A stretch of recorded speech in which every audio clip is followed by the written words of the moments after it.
everyone. Welcome to the last class of the bucket courses for this season. I'm Joanne Bundy.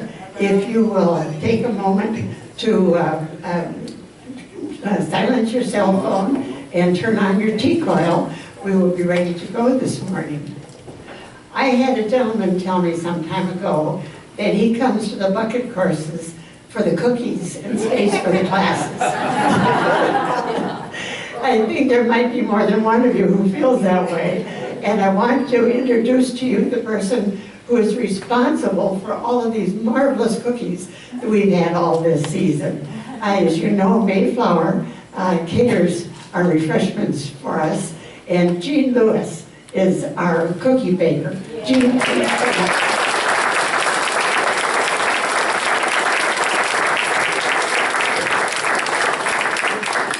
I'm surprised you didn't get a standing ovation.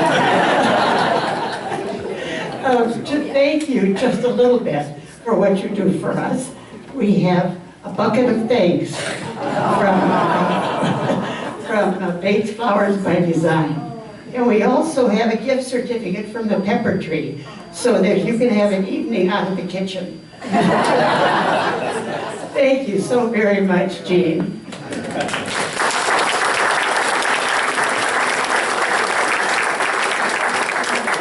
I know a lot of familiar faces here, and I'm really honored to do this weekly for you guys. This is a pleasure, really a pleasure for me, and I did not expect this at all.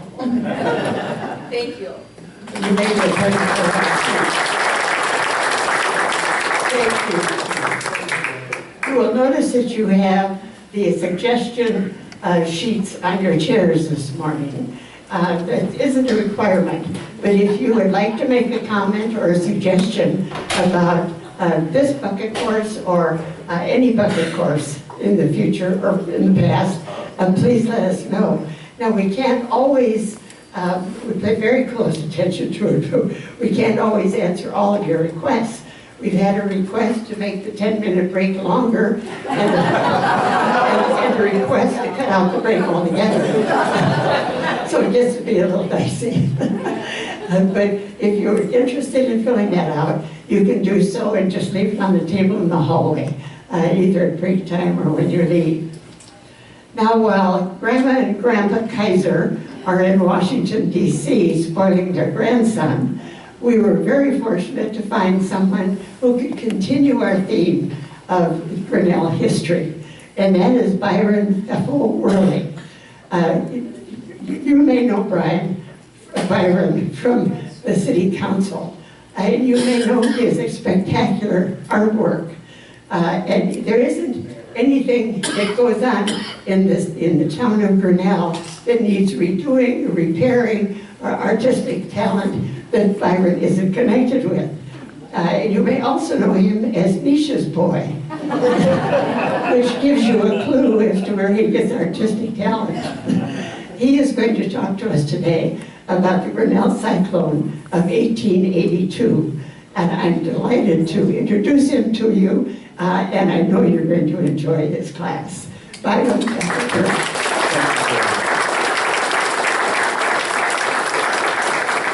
Well, good morning, everybody. Can you hear me? Can everybody hear me okay? I get thumbs up in the back. Wonderful. Excellent. We're going to talk about the Grinnell tornado of 1882. It's often called the cyclone. Now, those of us who live in the Midwest are fairly familiar with the kind of weather that brings tornadoes, cyclones, whatever. This particular cyclone, or what we would now call a megastorm, traveled almost 2/3 of the way across the state, squashed Grinnell, went on downstream and hit Malcolm and Brooklyn, and took out over 100 lives, like I say, over almost 2/3 of the width of the state, about a 2-mile wide path. Now, Grinnell having been hit so badly, a number of photographers came here to town and took pictures, which is really what I'm going to get to here in a little while, is the massive number of photographs that exist. In fact, so many pictures were taken in Grinnell that Grinnell is one of the most photographed small towns in the United States back in the 1800s. The ironic thing is, most of the photographs were taken of things that were destroyed and aren't in town anymore. So it's kind of a neat thing, but on the other hand, it's really not a very good thing. Those of us who live in the Midwest are quite familiar with what a tornado looks like.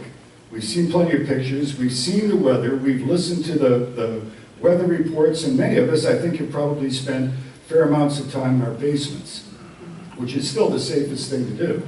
As we talk about this tornado, remember this is 1882. There were no weather watchers. There was really no way to warn anybody outside of how far you could yell. There was no FEMA to help recover from it. There really were no governmental sources available to either warn people or to help recover. The fire department here had a hand-rolled hose that they could take to a fire and pump water by hand.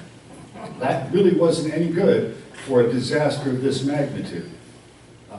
We didn't have a telephone system at the time, but by 1882 there were only about 12 subscribers, so that really wasn't a very useful system, and it didn't connect outside the town of Grinnell anyway. Now, this is a modern house. It's been here since the tornado. The reason I show this is when our family moved here in 1966, we lived in this house, 1126 Broad Street. A classic, standard, what's what I'm looking for? Not Foursquare, okay. Disregarding, I can't even think of the name of the housing style. It's one of the structures that survived the tornado, and as a little rather geeky kid, living in a house that I was told had survived the tornado, I found to be fascinating. All the better, because right across the street is the Grinnell Historical Museum. Now, if you have not been to the Historical Museum, I highly encourage you to go because there is a lot of really great stuff there, including some of the photographs we're going to see later. But one of the greatest assets that that museum had at that time was a woman by the name of Rose Stoops, who had run the museum for many years and had lived in Grinnell ever since the teens. Wonderful, wonderful lady. And she befriended this goofy little kid from across the street and taught me about the tornado, and she told me story after story of people who survived it, what they did later, things like that.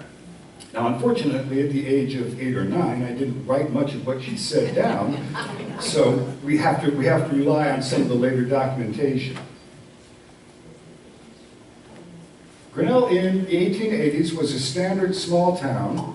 There are very few known photographs that can be actually traced to the town other than the tornado pictures. The tornado pictures tended to be labeled with a particular photographer's name. But I've got just a few of the pictures we've got of early Grinnell. This is Broad Street. It's not very clear, but you're basically standing at Highway 6 and looking south on Broad Street. That steeple up there, that's the old Congregational Church. But there is another steeple past it, so they haven't even gotten the money to finish the steeple. They didn't have the bell yet. So we'll see that again. Here's the church. This is a picture taken right after the tornado. But of course, the tornado didn't get to this area. We'll get to that in a minute. Another happy picture.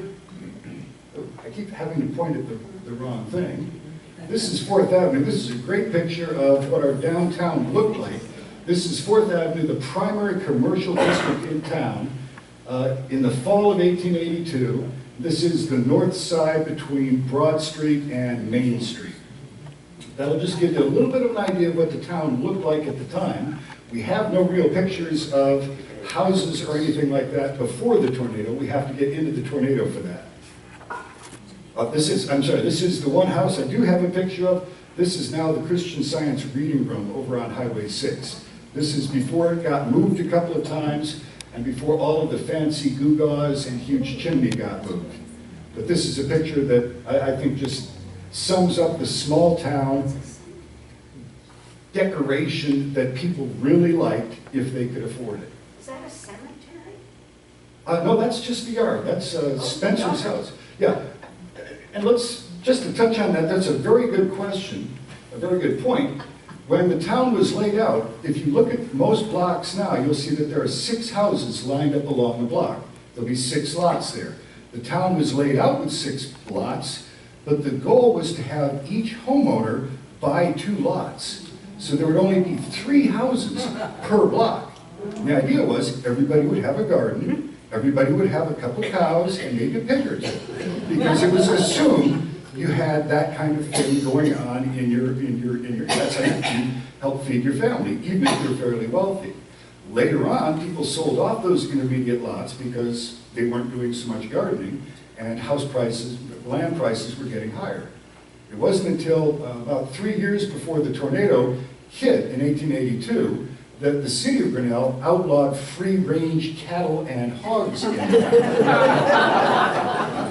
I'm getting off the topic here, but it's a great topic. There are 2 reasons that they outlawed the free-ranging hogs, and that's because they rooted up Central Park and it turned into a mud pit.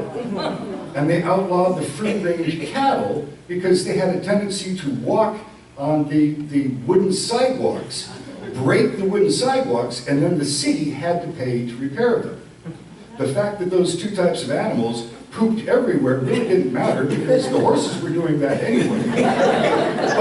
But about 3 years before this tornado is when they actually stopped having free-range cattle in town, although any family could have 1 free-range milk cow if you wanted to. That went on until the early 1890s. So that's just, we're talking a little bit about what the town was like. Let's talk a bit about the tornado. June 17th of 1882 was a standard Saturday afternoon.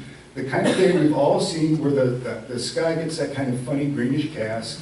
You get a little bit of orange color, and you get the cumulonimbus clouds, kind of bumpy, and your skin just prickles and you don't feel good about things.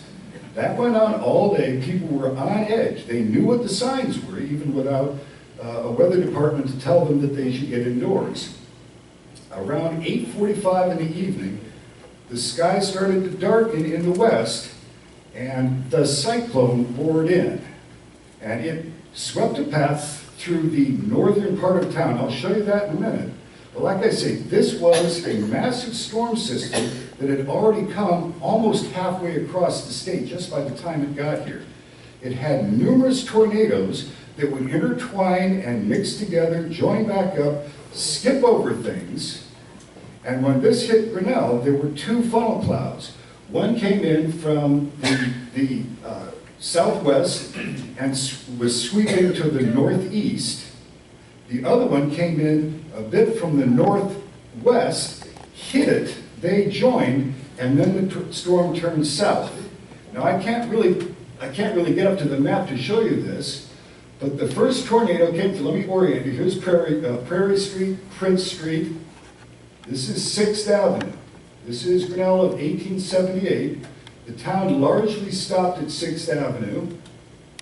The college went up to 8th Avenue, and then there was a little housing development around the college. That's as far as the town extended in that direction.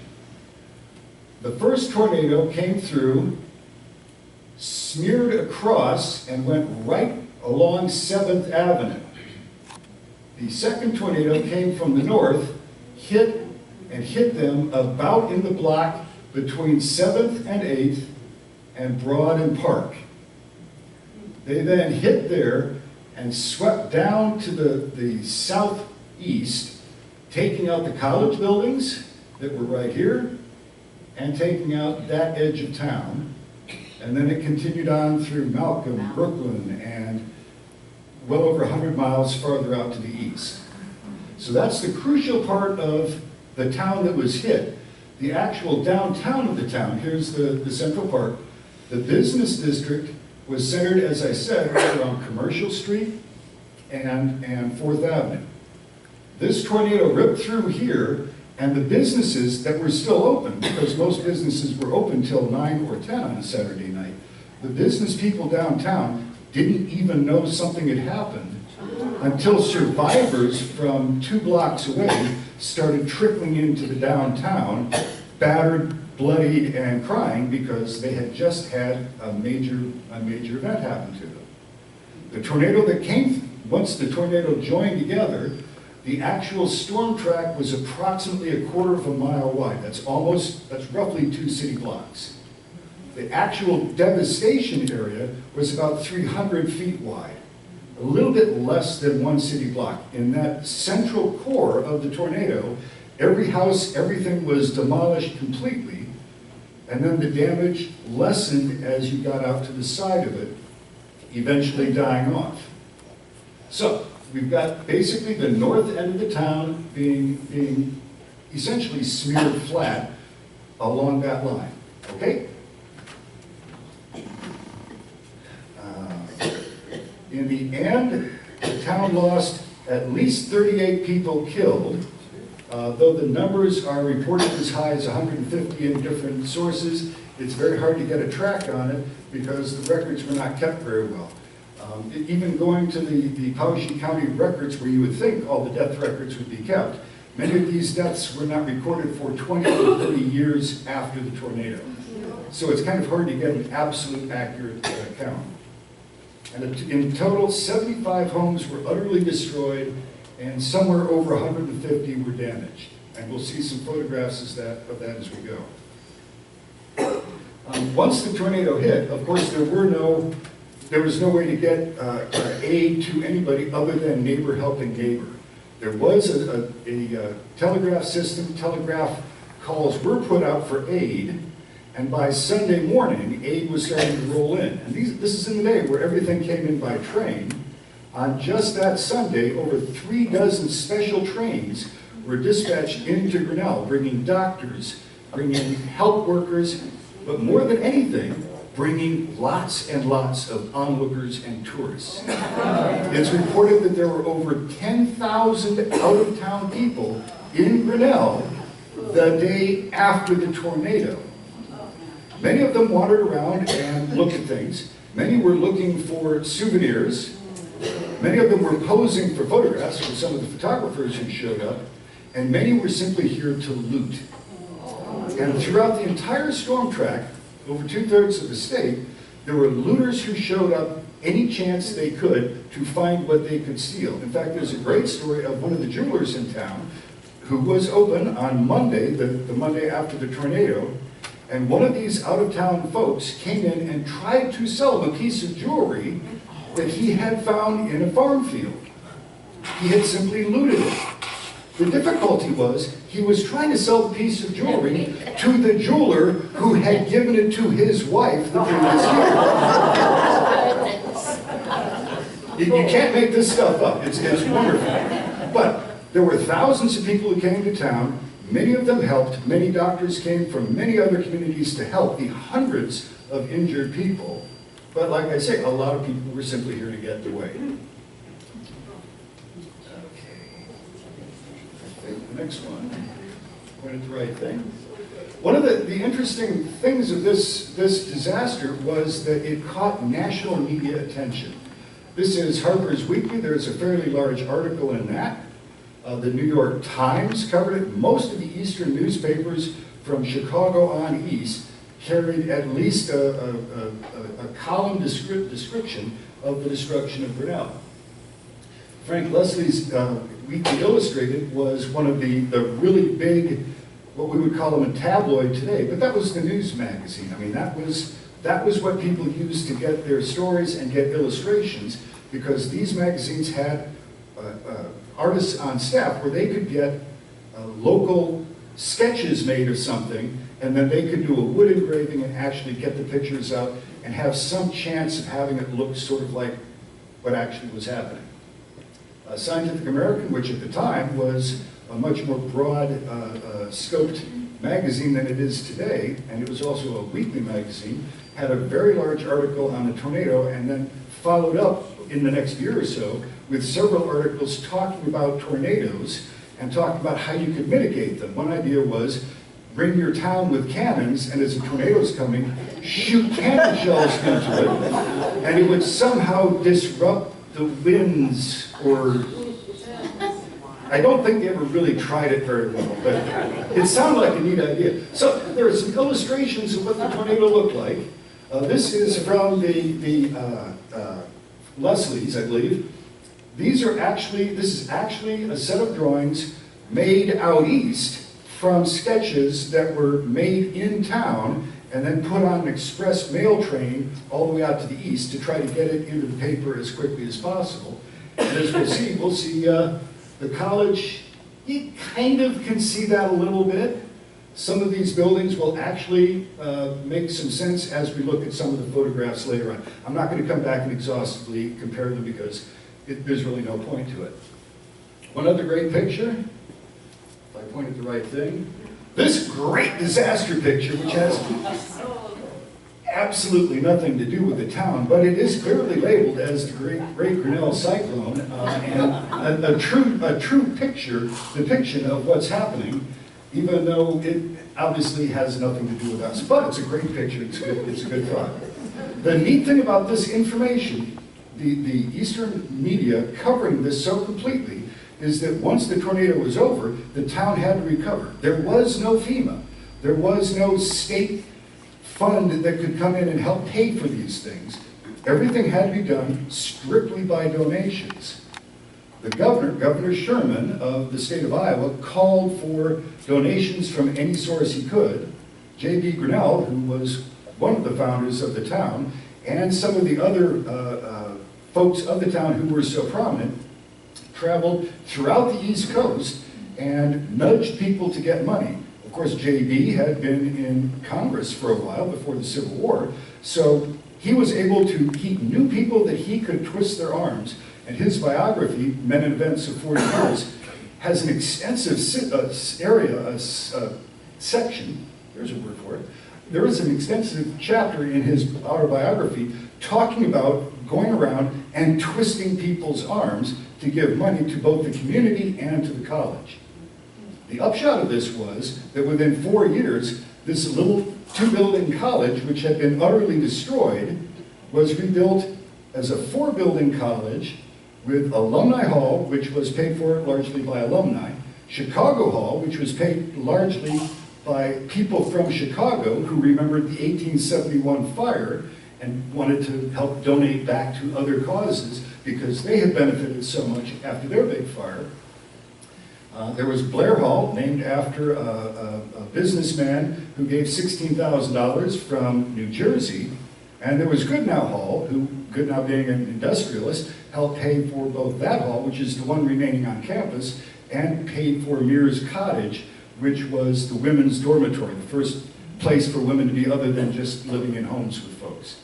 So this little college, which was prominent in the state, it had a great science lab, it had a good reputation, it had probably the best history museum, natural history museum in the state. That was wiped out, and the college in 4 years was transformed from being a small local college to being actually a player in the state and the Midwest. And I would argue, because I've read it from a number of people who've written books about this, I would argue that that was the beginning of Grinnell becoming the great institution it is today. That was the transformative event. And as one author wrote, the college had to be destroyed in order to be created. Which is a little odd, but I just love the odd things that come around with our tornado. One other odd thing, as part of the media that happened, and part of the feeling, is several stories were written, one being written by a person named Octave Thanet, which is just a made-up, it's a male pseudonym for actually Alice French, who was a lesbian feminist writer, writing for Scribner's and the other big magazines. She was incredibly popular. She wrote all sorts of stories, many of which were kind of sappy love stories. And she wrote a story called The Day of the Cyclone. And we have a copy here in the library. It's also available online. If you have a half an hour and you know something about Grinnell, having taken Dan Kaiser's three lectures, you know enough about Grinnell that reading this story is absolutely joyous, because it's got the straight-laced, teetotaling husband, it's got the beautiful young woman, it's got the rather brash Eastern young man who's looking for a drink. It's got everything you want if you want to think about, if you want to see how people perceive Grinnell, and I think how people in Grinnell perceive themselves at the time. It's a great story. Okay. That pretty well covers the tornado. There is one other thing. During the rebuilding after the tornado, a lot of houses, a lot of buildings were built with storm cellars. A lot of people lived through the storm by getting in their basements. A lot of people died in the storm by not getting in their basements or getting in a basement that wasn't well enough, didn't offer them enough protection. A lot of the houses that were built with small storm cellars, underground, subterranean rooms, usually with an arched ceiling or something like that. I've even seen one that has railroad rails as part of the ceiling. Now, over the years, I've been asked many times to look at some of these and determine whether they are station entrances into the Underground Railroad. You know, Grinnell was well known as being an Underground Railroad hub. We were actually notorious in the pre-Civil War period for helping slaves get away. But based on firm archaeological research, historians have given us an absolutely foolproof way to know whether one of these underground rooms is an entrance to the Underground Railway. And it's to do the same thing as if you're walking through the park and you see an animal and you wonder if it's a unicorn. There are no unicorns, so that's not a unicorn. There was no underground component of the Underground Railroad that had no railroad compound. There are no underground stations, so if you see something and wonder if slaves were being hidden in it, the answer is probably no. Typically they hid in barns, which are almost never underground. But that's a little tip in case you run across something and have a question about that. Okay, the other thing that really comes out of this, and this is what I really want to talk about, do you have any questions on the tornado? It squished the town. Yes, ma'am. What is that funny rumor that this happened at graduation? Well, it happened, I think, 2 weeks before graduation. Okay. It happened just before graduation. And as far as the colleges, that does bring up a point I forgot.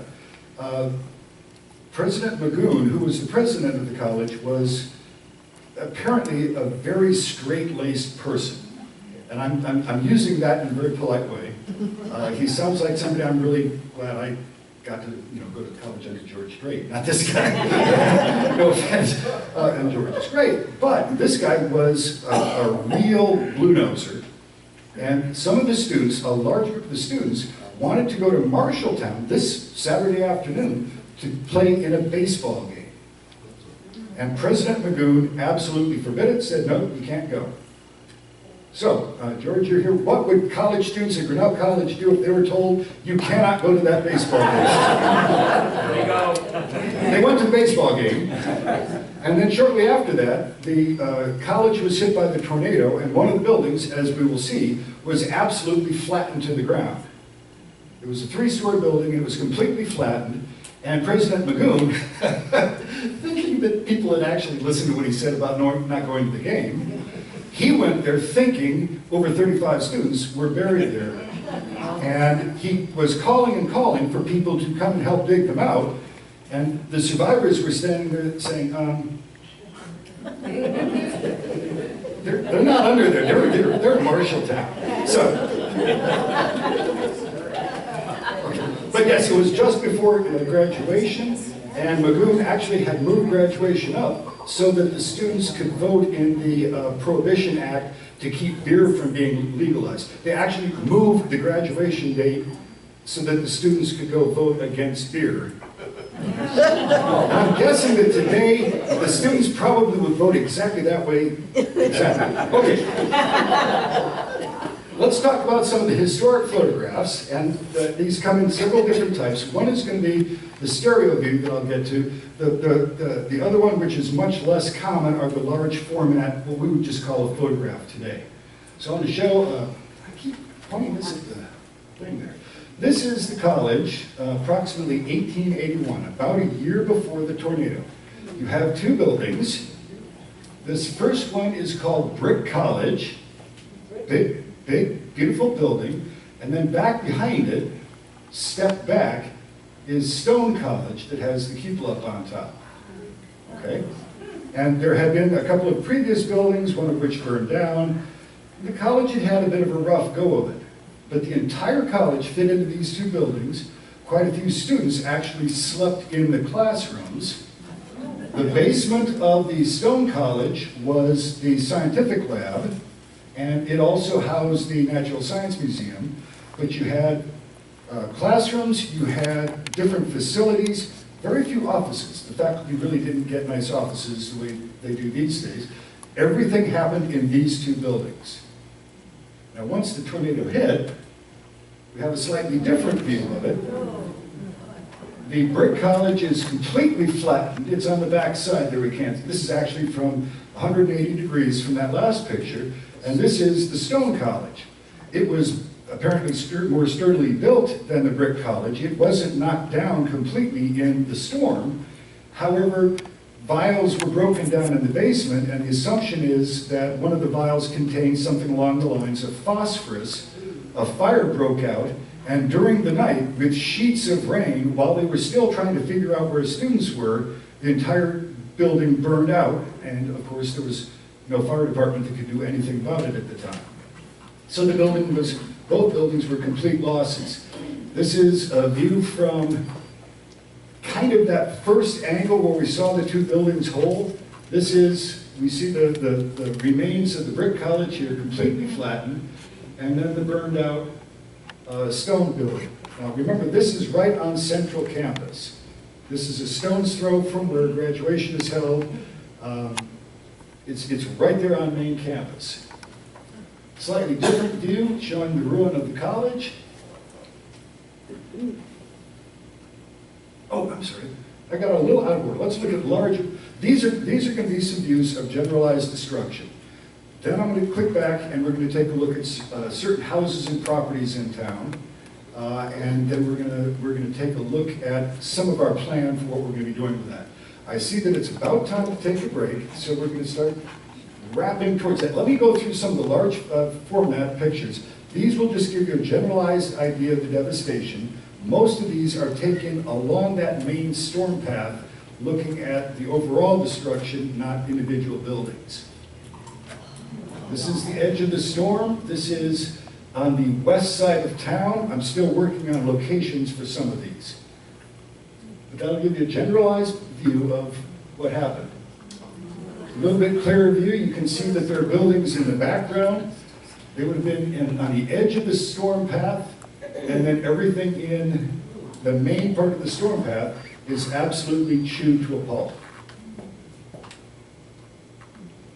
Here's another good shot showing basically utter destruction along the mud street. Now, one of the neat things about this is, as we're looking at some of these, it's interesting to look at things other than just the damage.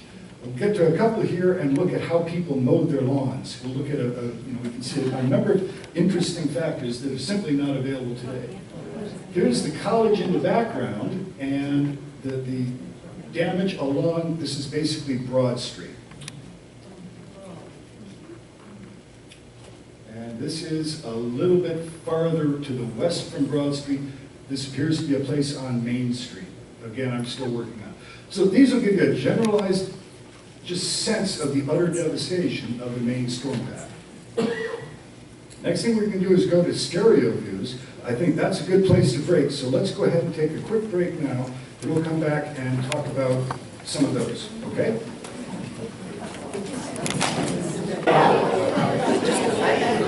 I want to remind you that of the ACES classes this summer, which begin on June 10th. If you want to register for the courses and you haven't yet, there are brochures on Anisha's table, and you can just fill those out. You can either give your application to me, or call the college, send it to the college, whatever is most convenient for you. And now we're back to the second half of Byron's talk. I don't know of anyone who knows more about more things than Byron does. And we're really happy to have him come. You know, we usually give our speakers a number of months' notice before they do a course. And Byron has had a whole, 8 days to get ready for this. I think you did a super job. But here's the second half, Byron. Thank you, Joanne. Can you hear me now? Okay, good. I like to make sure of that. Okay, does anybody have any questions on the sir? It just seemed to really capture the attention of the nation, this great Grinnell Cyclone. Tornadoes are not that unusual, and surely there must have been other bigger tornadoes, certainly ones that hit bigger towns. Why did this catch the fancy of so many people? Because J.B. Grinnell was going up and down the East Coast, stirring up interest, or? Okay, why did the Grinnell Cyclone make so much of a splash instead of some, as you say, some of the others that were actually larger and even more devastating? And in bigger cities. And in some cases in bigger cities, especially a few years later. The only answer I have for that is that Grinnell was the first city of decent size that was hit after New Ulm in Minnesota. A couple of years before, I think 2 years before the Grinnell tornado, the city of New Ulm was pretty well squashed, and a lot of photographers went in and took the stereo views we're going to talk about. And it was reported in some of the eastern media, but for some reason it just didn't make that big a splash. The Grinnell tornado got immediate coverage long before Grinnell, J.B. Grinnell and the others started going out. For some reason, this small town that was fairly new had already been reported on a little bit because it was kind of a group of wacko, the Grinnell party out there doing something weird in the prairie. It was seen as being something a little bit different as a town, and I think that had something to do with it. But I really can't say why Grinnell got so darn much coverage, because it's, I mean, if you look online, you can find dozens of different articles, almost all of which say the same thing, because it was basically sent out by telegraph. But dozens of newspapers and magazines carried this story. Why Grinnell was seen as so special, I don't know. Later on, when St. Louis got flattened, I think 12 years after Grinnell, it made the news, but I think people were sort of looking at tornadoes as tornadoes. George? I have a suggestion that the railway may have had something to do with it. It's easy to get here. That might be part of it. Yeah. And I've got a little factoid to add, maybe in your repertoire or not. Reverend Sturdivant was the pastor of the Congregational Church. I think they had 18 funerals, one after another. And apparently, later in the sequence of funerals, he would fall asleep up there during the funeral. He couldn't stay awake. It was this crushing kind of experience for the churches. I would think it would have been an absolutely crushing experience, especially with a series of funerals.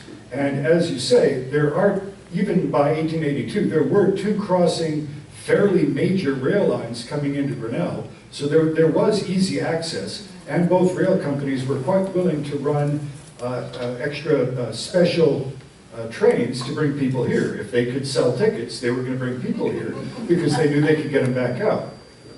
In the same way, some of the best information we have on individual properties that were damaged is the fact that the Grinnell Herald, one of the newspapers at the time, published 2 editions on the Sunday after the tornado, another one on Monday, and another roll-up on Tuesday. And I think it was a small town. The streets were named, but they didn't even have street signs. There weren't that many people in town.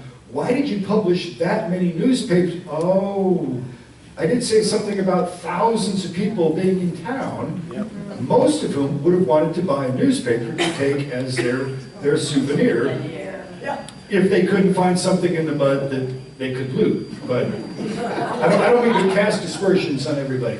Let's talk about one of the most interesting things about the tornado, in my opinion, and since I'm talking, my opinion counts, one of the most interesting things are the stereoscopic views. Now, today we have television, we have the internet, we have glossy news magazines, we have whatever those things are they sell next to the checkout line at the cashier. There are a lot of different media that we have to use, but in 1882, you basically had the black and white printed news magazines that we saw. You had newspapers, But everything being done at that point that was a picture in one of those pieces of media had to be hand engraved in wood and then printed. They had no photogravure process at that time that would work decently with newsprint and with the other forms of media they were using. So the only thing you got was somebody's sketch, as we saw early on. However, stereo views, the stereo views, you know, we've all seen the stereoscope, and I'll have this up here with some of the original slides. It gives a person a sense of a three-dimensional photograph because it's a camera that has two lenses and it takes two separate pictures. Just the way your eyes are separated a bit and your brain sees that slight difference as a three-dimensional image, these cameras would take what our brain then interprets as a three-dimensional image. I've done the same thing using a camera and go click, click, and it works just fine, but it's a little bit edgy to play with. Anyway, so stereo views were one of the most common forms of entertainment in the Victorian parlor. There were thousands of different types of slides made, everything from the glories of Rome to silly romantic comedies to typically sold in sets. Now, in the aftermath of the Grinnell tornado, we already had two photographers in town, one A.L. Child, who was a photographer here for many years.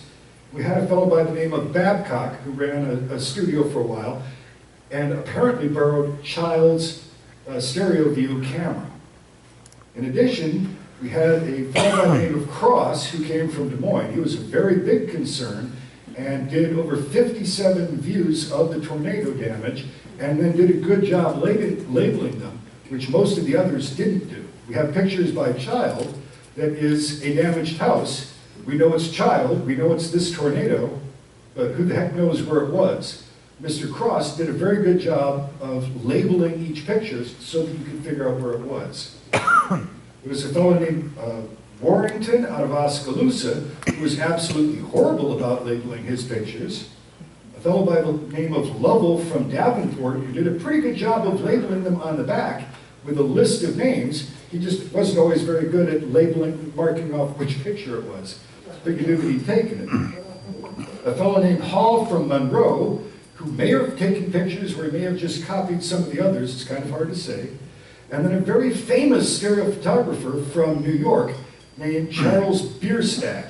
It means Beer City, so we're back to the students. Anyway, he was the brother of Albert Bierstadt, who was a famous American painter in the Victorian period and had a national reputation. Charles had a studio where he did a lot of stereography, and he did a big series on the Yellowstone National Park. He also did a series on Grinnell. And you think, wow, he came all the way from New York to take pictures of Grinnell. No, we'll get to that in a second. So, let's talk about stereo views a little bit. This is a stereo view by Cross. I don't know how well you can see it, but it's got information along the side saying comprising over 60 pictures. On the other side, it'll have his name and Des Moines. And then down at the bottom, though it's rather indistinct right now, he has it listed with a number and a description of it, which is general view looking southeast, I believe that says. And having looked at dozens of these, I'm slowly getting a catalog of all of these that are out there. Here at the Drake Community Library, they have a collection. Burling Library has a collection. The Historic Museum in Grinnell has a collection. The State Historic Society in Des Moines has some. New York Public Library, the Digital Library of South Dakota, and then I have about 3 dozen. And each one of us has some of these that the others don't have. And part of the reason this presentation is heavily geared to pictures is this 8 days has given me a chance to actually get photographs of all of those. So for the first time, as far as I know in history, we now have the most complete set of all of these photographs that have ever been put together. And I can confidently say, you folks are going to see the most comprehensive, though not exhaustive, display of these photographs that has ever been done in public because, well, I guess nobody's ever done it in public. So by definition, you get to be first. This is a stereo card. As you look at it, you have a left eye view and a right eye view. They're going to be about the same, but slight differences. You don't need to worry about that. Rather than show you a bunch of these, because it gets kind of confusing, I've cropped these. If I can point at the right thing. I've just cut out half of the picture and trimmed it up so we don't have as much distraction going on. And then I've gone through and tried to work on the color, the tone, get them all a fairly even black and white.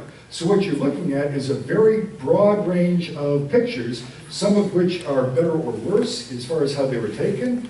Many of them are badly faded, but I've doctored them the best I can. So that's the methodology. That's why you're seeing single pictures instead of the stereo views. Everybody good on that? I want to talk about Mr. Bierstadt, his plagiarized views. He had 16 views, whereas Mr. Cross had some 60 or 62 pictures. Others had not quite so many, but this is fascinating. In several books that I've read, especially on one on the Iowa's stereographers, which is a wonderful roll-up of all of them, there's a question of Mr. Bierstadt having plagiarized views from Mr. Cross. And what you have is you have cross pictures that are fairly large in format, and then Mr. Bierstadt's, which are slightly smaller in format, have a different number, and instead of listing out so-and-so's house on the edge of town, it just says number 6, work of the tornado. So here's an original cross photograph. At the bottom it says 36, residence of Professor Buck lurking northeast. And we'll come back to this picture because we're going to look at Professor Buck's house a little bit. But this is an original cross picture. Now here's a hybrid. This is a cross picture, but now it's got a number here that says 13, work of tornado, June 17th, 1882, but it's still got the original label down below. But this, and I don't have it entire, but this is actually printed on the DH Cross cardboard. So that seems kind of odd. But then we take a look, and here we clearly have Charles Bierstadt, photographer, Niagara Falls, it's really special. And we have 13, work of the tornado. And by golly, if you look at the two side by side, here's the cross picture, here's the Bierstadt picture. They have the same label, and if you can find any difference other than the fact they didn't quite manipulate them to be the same size, I'll buy you a donut, because they are 100% plagiarized. In kind of a random way, all 16 of his pictures are plagiarized. What does that have to do with the tornado? I don't know, but I've been curious about it for years, and now I can prove that he didn't even have the gumption to come up with his own title. He just stole a smaller title from one of the smaller DH Cross series. He didn't even have the, anyway. Okay, now, one of the key things that I like about this is looking at pictures, and the hard part is figuring out where they were. So-and-so's house. The city directories are in 1878 and 1894. It's very hard to figure out where some of these people live. The county records are extensive, but Mr. Chamberlain, who will see his house, he actually owned like 20 properties. So which one did he actually live on? There's almost no way to tell. But some of these we do know where they were, and what I'd like to do is tell you where they were, so that when you go by that place, you can be haunted by the same little ghosts that I am. I don't believe in ghosts, but you can look at something and you can say, 140 years ago, 145 years ago, right there by Burling Library is where the train was wrecked. If you go to Burling Library, drive into the parking lot there, you've got the train track, and then on the other side of that train track, there's the little parking area that goes up to Mears Hall. This train is lying smack dab there where you're walking across the railroad track. Just to the east of the campus, the tornado roared across campus, hit the train, and the train was long enough that the swirling tornado, remember they go like this? It knocked part of the train on one side of the railroad track, and it knocked the other on the other side of the track. It hit it perfectly and went squinch. This is right there on campus. Parking lot to Burling is right here. The parking lot to Mears is right over here. So the next time you pull into that parking lot or go by there on Highway 6, just picture that for a moment and you'll... Okay, I hope I've made you obsess about this because it's done this for me since 1966. And here you can see the same view.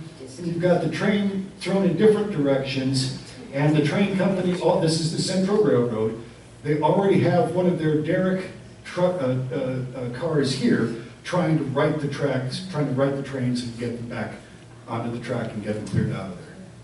So that's a great little piece of place. This is Deacon Ford's house. Deacon Ford was a retired gentleman with his wife. They lived over on Pearl Street by 5th Avenue. So if you know where that is, if you know where Medicap Pharmacy is, you're real close, okay? So we're down in that area, just down where the tornado first hit the town. Now, Deacon Ford and his wife were killed. 2 other people were in the house and were also killed. They were visiting. And for some reason, these folks didn't take to the basement. They apparently were sitting in their parlor talking when the tornado hit. This is a cautionary tale to us 145 years later.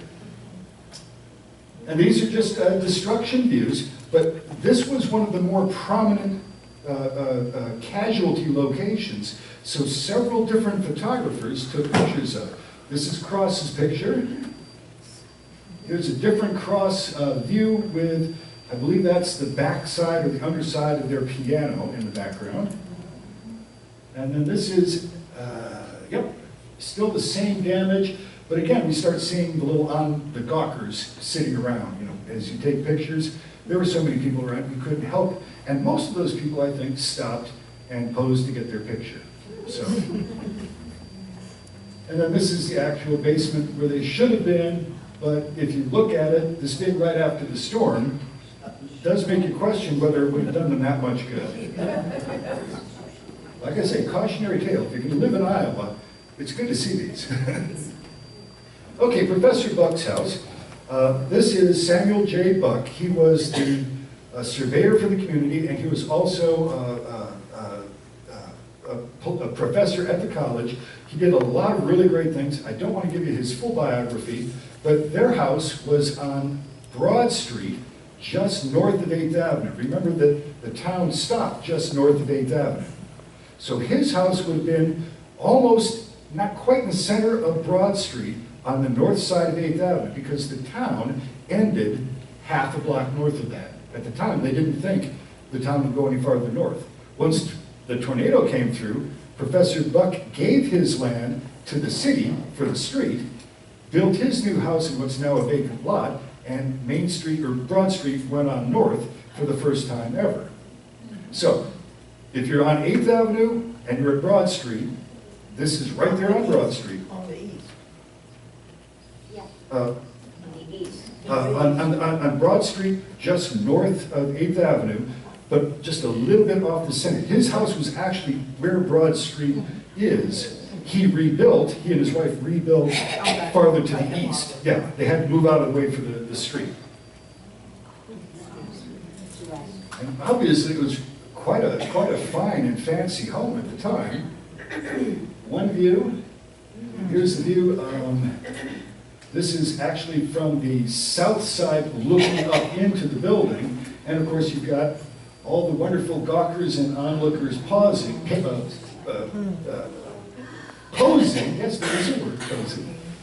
In fact, one guy is holding what looks to be a broken storm window. Now, why he's standing there holding a broken storm window, I cannot begin to fathom, but whatever is good for him is good for me. This is a view of West, oh, this is a great picture, I want to show you this. This gives you a kind of a general view of the west side of town and the small fences to keep cattle in and out. One house that's still left, but look, everything is pretty much open countryside and no mowing, no lawn seeding, none of that. Most people at this time mowed their lawns with a scythe once or twice a year. So the idea of the lawnmower that we go with today is a long way out of their experience. Mr. Chamberlain lived at the corner of High Street and 6th Avenue at this point. So if you're down there on the curve around the college, as you're coming around, this is the house that you would have seen there. Big, gorgeous house with lots of nice Victorian material, but right on the edge of the storm path. Sort of one of the last one to the south before you get into the area that wasn't so badly damaged. So this, he got lucky enough just to have his house absolutely destroyed. Another view a little closer up, and of course, a woman posing in the ruin picture. And then this is backside of his house, and then one more from a slightly different angle. And there's a very nice house there now, but Chamberlain actually moved over to Park Street and lived over across, well, roughly where the Crystal Center is now. Mr. Wessels, I'm blanking on where he lived, but it's a great set of pictures because we see the devastation to the house, but different photographers took it from different angles, so we get a different sense, but all three-dimensional of the same house. This is obviously on the side, on the edge of the path, heavily damaged, obviously was torn down later, but it wasn't absolutely devastated by, you see the actual center of the storm path to the front of it. Okay, these are some various destroyed houses. I just want to go through some of the named houses, and this is my pitch, because what I'm trying to do is put together enough information to actually locate every one of these houses. And I have some of the data here in case anybody's interested in seeing it later. Putting together the data to know who was hurt, who was killed, what money they got in compensation, basically put together a history of the tornado. So let's go through a few of the pictures. You know, if you imagine this is a Victorian bay window that is completely blown out, but you know, the day before this was taken, or the day before the tornado, people, you know, young couple might have been sitting and spooning in this window. I mean, it would have been a beautiful little place, and now it's just trash on the side of somebody else's property. This is Mrs. Agar. This is right at the beginning, one of the very first buildings hit as the tornado hit the town. I'm not going to read all of the names, but each one of these is a different family in their need and suffering. This is Mrs. Scott's house. Her husband, Anner Scott, opened the first store in Grinnell, down where the glove factory is today. So this is one of the absolute old guard matriarchy of the community.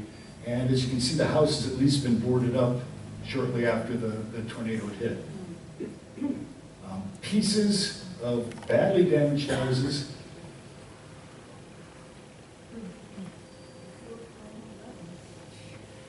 And this is Shackley's, and the family were also in the basement and did not get out of the basement alive. Mr. Phelps, everybody lived through that one. And of course, we have nicely dressed ladies who have obviously come in from somewhere to get their picture. I'm sorry, would anybody here actually do that? Would any of you go to Newton to have your picture taken in front of somebody's ruined house?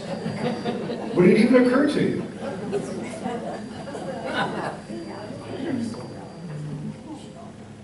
Okay, and we can take more time to look at these at another time, but I just want to go through a few of them. Stairs, trees, everything just marched together. This is off the foundation. It's settled down into another foundation. It's just, the devastation is really quite amazing. And the notation, 6 wounded. It's just unbelievable. Lost their children. Okay, the hospital is often mentioned. The hospital was actually the school building down where the parking lot by the community center is today. It's just right over here. That was the original location of the first school. It was then built into the school we have here. And then it was later replaced with a large brick and stone building, which became the high school, and then that's now actually gone. So this is essentially the parking lot just to the south of the community center facing onto Central Park. And the reason it's called the hospital here is because during the night after all the people were injured, there were so many people who were badly hurt and so many houses to try to get people out of that people were being moved into private homes, but as best they could, the really seriously injured folks were brought down to the schoolhouse and put there so that the doctors could really get to them fairly easily. And then in the next few weeks, as workmen just piled into town to help try to rebuild and just cover roofs and things just to minimize the damage going forward, so many of those workmen came to town that they took most of the spaces in the private houses and lived, stacked like cordwood in people's spare rooms, and more of the wounded were actually brought down to the makeshift hospital, which was obviously not in session at school at the time. Was there no hospital in town at that point? There was no hospital in town. The first hospital in town, I think, was... Francis? No, there was one over on on Elm Street and 6th, and that's 1915, 1910, somewhere in there. Okay, after the turn of the century. No, there was no hospital in town, and there were only 3 actual doctors, although there were a couple of other side specialists who actually didn't have anything to do with medicine, but they were able to call themselves doctors. We had 3 doctors in town, and they basically had to make rounds and take care of whoever they could when they found them. So, does that answer that? Yeah. This is the school bell. It can still be seen over on campus. It's one of the few things that you can still see. Oh, this is just one I grabbed. This is a horse dead in the midst of the ruins. Very sad, but you can see whatever else was in that area was probably not in very good shape either. But one of the great stories, which I don't know if it's true or a myth, is this horse, which is Mr. Wishart's, that was blown 1,000 feet, landed alive, and was still harnessed to its manger. Now that's one of the great stories that I've read several times. And it says right here, that's exactly what happened. Of course, I'm a skeptic, and I think horse blown 1,000 feet, manger. Maybe after the storm, the horse just ran 1,000 feet and dragged its manger. I don't know. But the people back then believed this, and it was reported in the newspapers, so I'm sure I'm just making that up.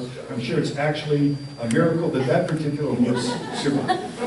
I have no doubt. Okay, couple of things to see today. Like I say, if you have not been to the Grinnell Historical Museum, you absolutely must go there. It's fantastic. If you haven't been to Herrick Chapel for a while, if you go to Herrick Chapel, back on the back wall, it would be up in the northwest corner, is this plaque, which is dedicated to the Grinnell alums, both students and I think one of them is a faculty member, who were killed in the Civil War. Now, why does that have anything to do with the tornado? It's because this is the marble plaque that was salvaged out of the Stone College after the tornado. This is basically the only thing they got out of Stone College after it was burned out. And it was ensconced in the new Herrick Chapel with great pride and fanfare when that building was built. It's also the absolutely best Civil War monument and Veterans Monument in Grinnell, bar none, but that's just my perspective. Another thing you can see if you go to the Science Building, and if you enter the door of the building, coming from what used to be the Forum, coming from the south, come in, come up maybe 30 feet, and look down, you see a staircase that goes out to a doorway to the big courtyard that's now enclosed, okay? Up above that doorway is this, kind of a nondescript thing, until you get down below it and look, and this is a hand-hewn timber that was pulled out of one of the 2 buildings. I think it was the stone building, but it burned, so it must have been the brick building. Pulled out of that building with permission by a local farmer. He dragged 2 of these big hand-hewn timbers to his farm, used them as the foundation for a corn crib, passed the story and letters down to his family over the years, and then in the early 70s, the family finally tore down that corn crib. They called Professor Grant Gale, one of the greatest people who's ever lived in this community, and said, Professor Gale, would you like these 2 beams from the old college building destroyed in the tornado? And Grant, being a very brilliant man, said yes.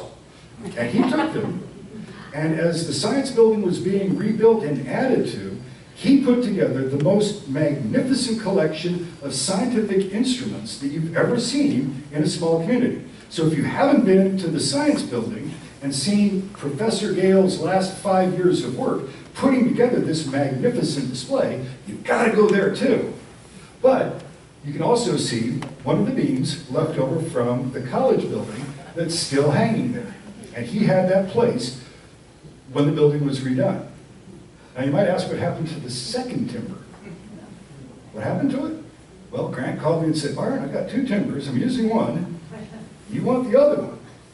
And so, of course, I said, yes, and I've still got that. So if anybody wants a chunk of one of the first 2 college buildings, I've been planning for 20 years to slice off some of the surface, mount those on a plaque with photo before and after the tornado, and have something really cool, but I haven't gotten to it yet.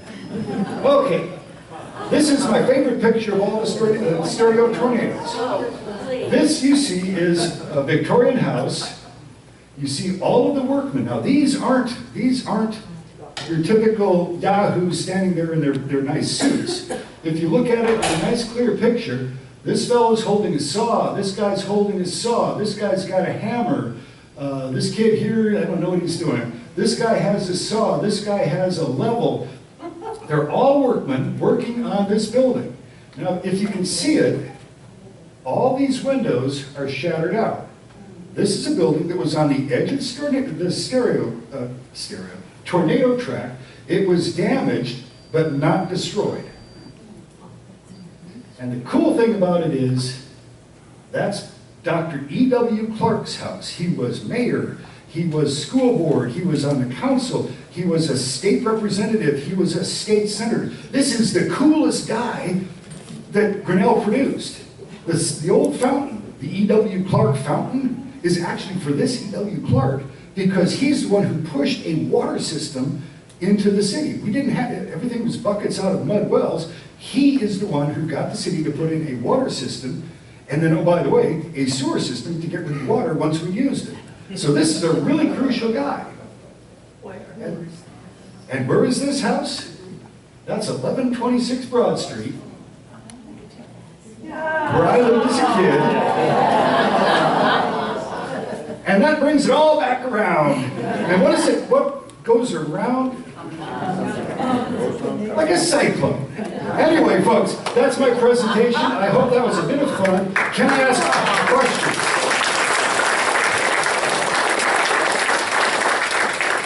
Looking at those pictures, there was all lumber laying on the ground. Was there an effort to salvage as much as possible, or?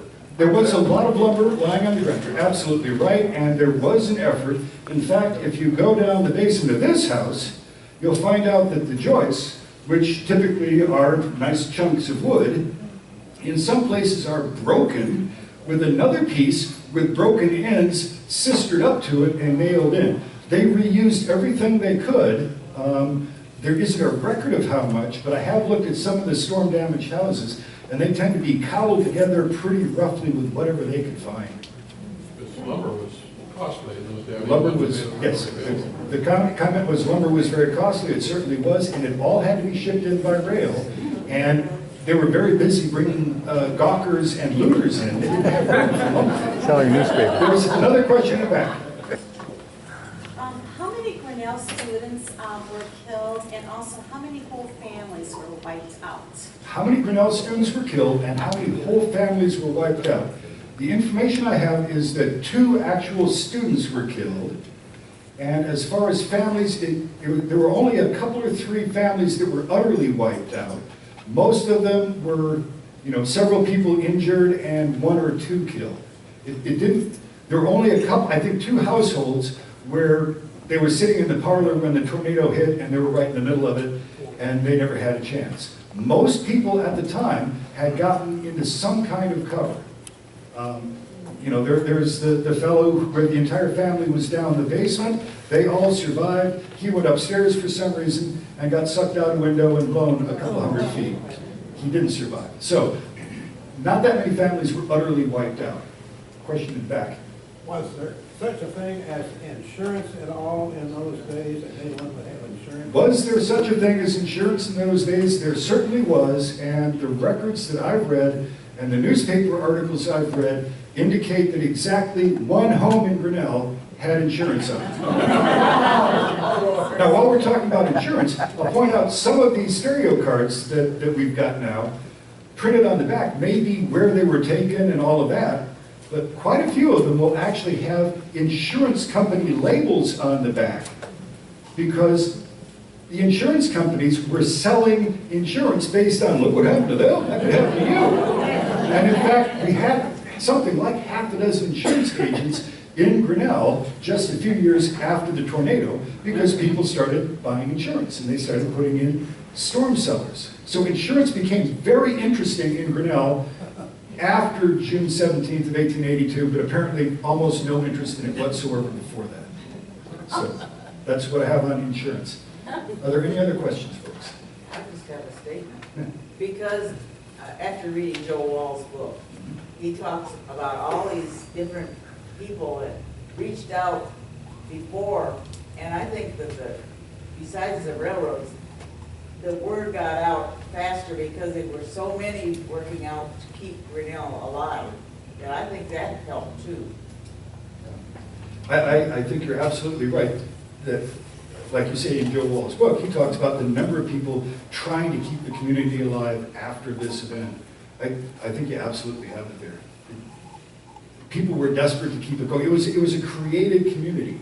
It wasn't just a town where some people had happened to kind of, congregate and build a little town. They were drawing in people of like mind to try to build a community. It was what we almost call an intentional community, though not quite going as far as like the Humana Colony. So I think you're absolutely right. You've got that timber. I'm just thinking of how you can capitalize on that. My grandmother was very devout Catholic, and she bought from somebody a relic of the True Cross. Gold,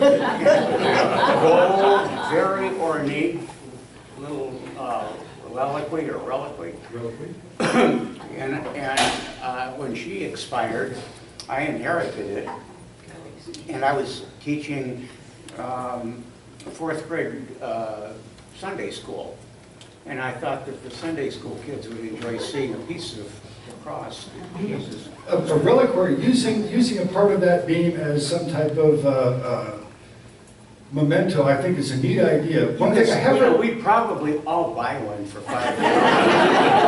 if I put a picture on of the buildings, would you give me 10? I give you 10 or 12. And in talking about pieces of the True Cross, I have read that if you could collect up all of the pieces of the True Cross that are known to be from the True Cross, you could actually build Noah's Ark. I'm not a biblical scholar, but I'm guessing it was much bigger than any of the paintings. But one of the kids in my class stole it. I mean, he was so I didn't question him. I was so moved at his devotion. Burning in hell. Okay, folks, I think that ends us for the afternoon. For the morning, I think Joanne has a couple of announcements. I want to thank you very much for your attendance here. Thank you. And we want to thank you too, Byron. That was absolutely wonderful. Can you stay through the afternoon and talk some more? I want to remind you to turn in your suggestion sheets and leave them on the table. Also, I want to thank people who have made this season possible, and especially our planning committee. I know that you appreciate them very much, and you have no idea how much time they spend. I would like to thank people from the planning committee to please stand so that you can see who they all are.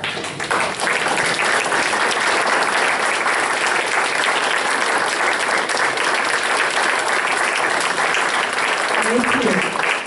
I want to thank all of you too for supporting the bucket courses this season. And for a special thank you for you. As you leave today, there will be people outside the door who will be handing you a little card, which is for one free beverage at Saints Rest Coffee House. So please take this. Now there is an expiration date, the end of May, so get right at it. Go down and get your free coffee. Thank you for coming. The ACES starts June 10th on Wednesday, 10 to 11:30, right here in this room. And the bucket courses, will see you again next September. Thank you. Have a wonderful summer.